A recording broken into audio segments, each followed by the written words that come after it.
శ్రీరామచంద్రుడి సారథ్యంలో వానర సైన్యంతో విజృంభిస్తూ లక్ష్మణ స్వామి తనతో పోరాటం చేస్తున్న రావణుడి కుమారుడు ఇంద్రజిత్ తలని బాణంతో ఒక్క వేటుతో వేరు చేశాడు.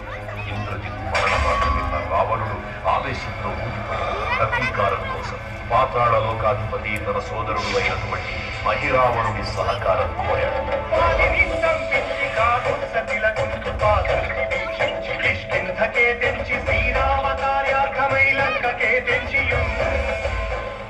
ఆ జీవి మకర ధ్వజుడు అనే తన పుత్రుడు మహాసముద్రాన్ని దాటుతుందని నీటిలో పడ్డను వేదవిడు ఒక మొసలి గ్రహించడం వల్ల జన్మించాడని తెలుసుకొని ఆశ్చర్యపోతాడు హనుమంతుడు. బ్రహ్మాండమైనట్టి ఆ శక్తిని వైద్యాల